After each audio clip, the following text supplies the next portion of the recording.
Convenhamos, cara, um menino de 2 anos e pouco, com o microfone na mão, com trejeitos de adulto, mas ainda assim com as características de um pequeno, dizendo algo tão forte, emociona muita gente.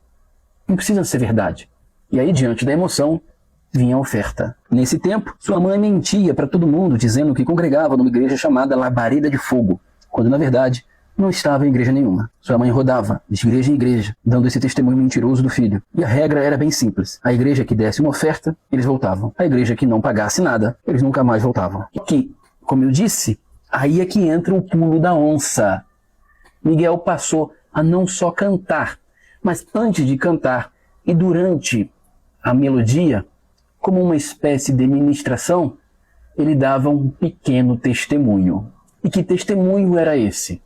O testemunho que ele nasceu cego, surdo, mudo, sem as cordas vocais, mas foi curado por uma oração da sua mãe, que, diante de tamanho milagre, sua mãe teve que largar o espiritismo, para não dizer o candomblé, e seguir o caminho da igreja evangélica. Porém, como eu disse, o pulo da onça, tudo isso foi treinado por sua mãe.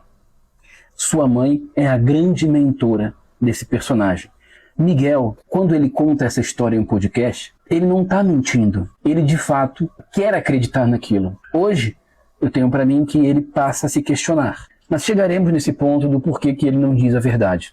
Sua mãe, antes, não se sabe ainda o motivo. Sabe-se que ela estava numa situação financeira muito difícil e por conhecer bastante de igreja evangélica, por ver vários falsos testemunhos, deve ter visto em algum lugar, deve ter visto na internet a ascensão de outros pregadores. E convenhamos, cara, um menino de 2 anos e pouco, com o microfone na mão, com trejeitos de adulto, mas ainda assim com as características de um pequeno, dizendo algo tão forte, emociona muita gente. Não precisa ser verdade.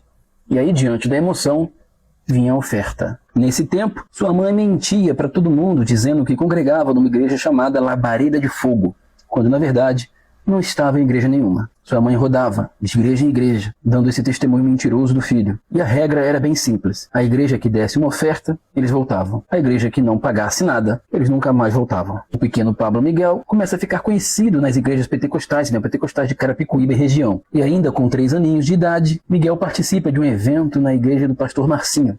É quando ele conhece Jorginho de Xerém.